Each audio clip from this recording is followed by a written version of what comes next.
just really wanted to say something to my mother. Mother, I often sit at by this old desk by the window in this cold apartment. It's frame chipped a little, its hinges loose. It's so perhaps lonelier than I am. But I find myself thinking of you.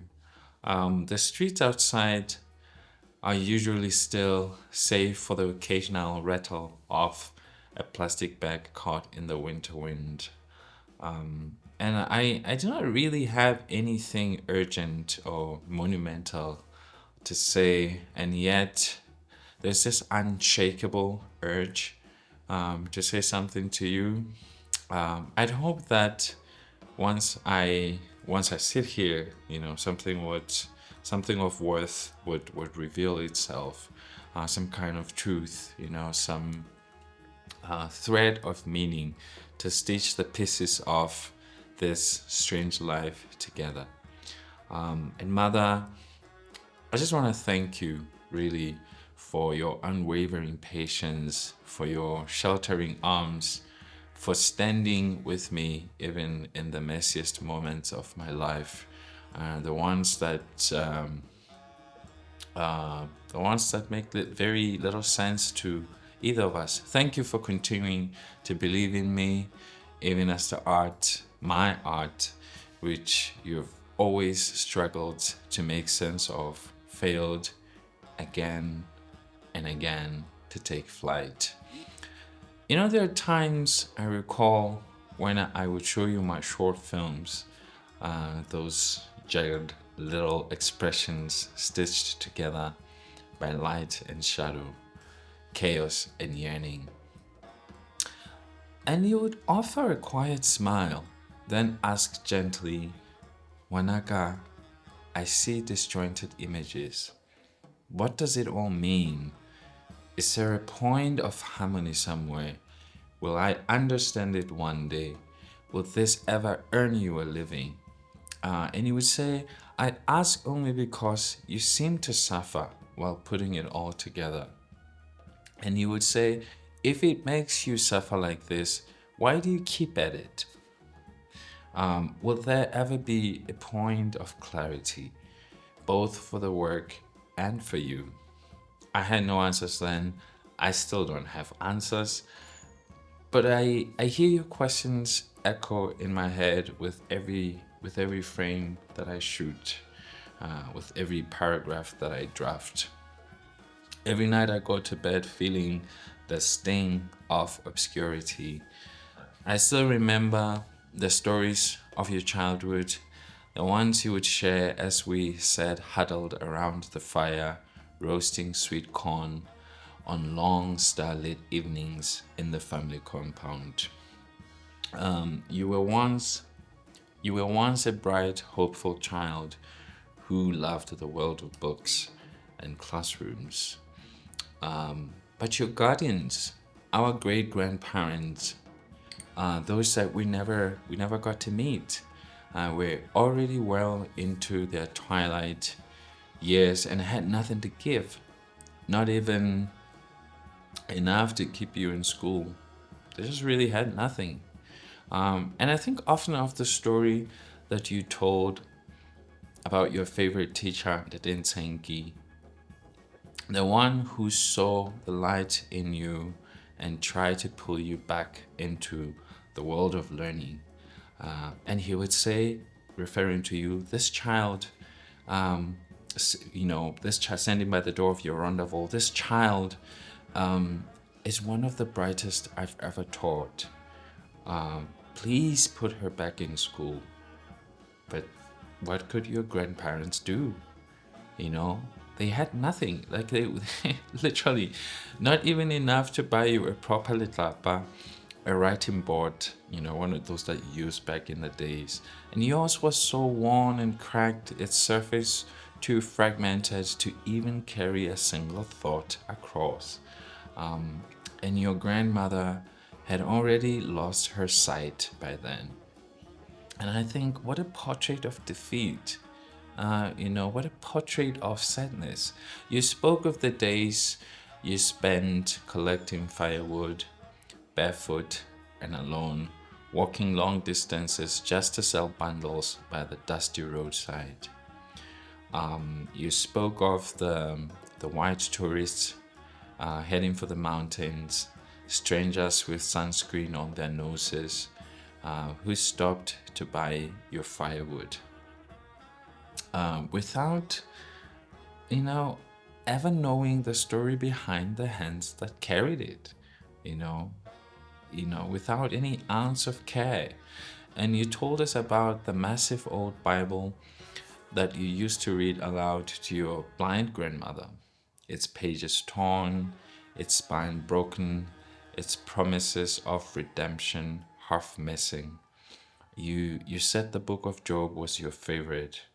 And I think that you said because you felt that Job, in his isolation and pain, knew your name, you believed God had a grand plan buried deep within those pages.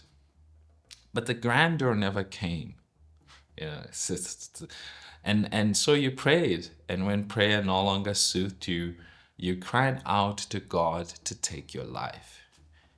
What a riddle of life. You close yourself behind the heart and say, please, and begged behind the walls of the heart, please, God, just wipe me off the face of the earth. I cannot take this anymore.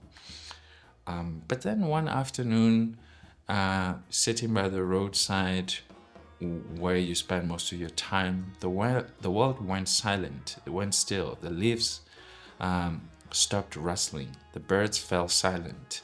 And then dust, a gust, violent and sudden, rose up like a small tornado and circled around you.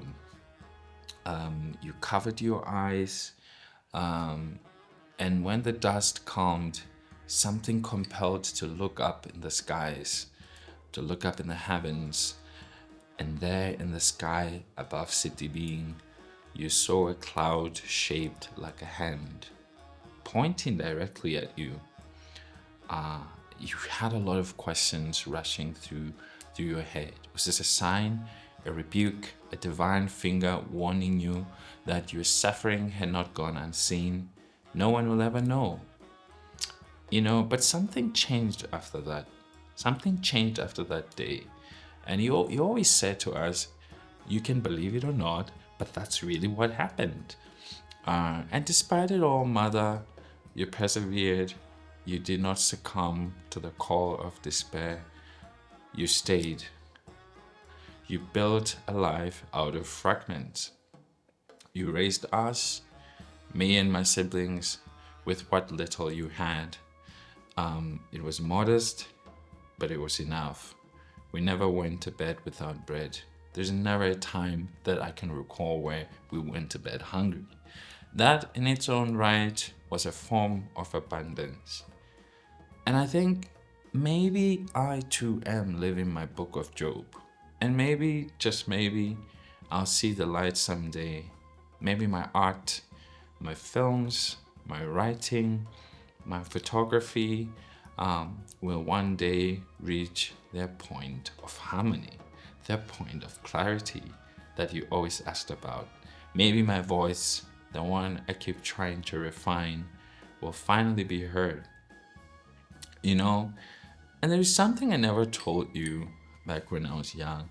That one afternoon you sent me to the little market in Nazareth where Mama Choka worked. A friend of hers, a woman whose face I have, long since blurred from memory, looked at me as I walked through the door and said, "That child is socially retarded." Just like that. And it has stayed with me, as if she was brushing lint from her shirt. And those words embedded themselves deep inside of me, Mother. I have tried to shake them loose over the years, but they clung like thorns. I was wondering why would someone say that to a child? Perhaps I'm still trying to prove them wrong. Perhaps that's why I write. That's why I make my films. That's why I retreat so often into silence. But maybe, just maybe, I will find myself someday. And when I do, the world will pause, even if it's just for a moment, to hear what I have to say. I'll never forget your quiet gestures of love, the small, almost invisible acts of kindness that made all the difference. I remember a day when I came home from the fields, so shaken by my father's whip cracking inches from my ears. And I told you that I wanted to leave the village and to begin a new life. I didn't know yet what shape my life would take. But you didn't ask for blueprints, You didn't ask for, reasons, but you simply said, go. And boy, I did. Mother, there are still things between us that feel unsaid. I know. And there's still a version of me fixed in your mind, a child version, an image that hasn't yet replaced. But I'm grateful that you remain open to knowing me again and again as I change, even when you don't understand. I love you, words that we often struggle to say in our culture, but words I want you to hear before death, with its merciless talons, comes for either of us. Yours in love and longing, Philip.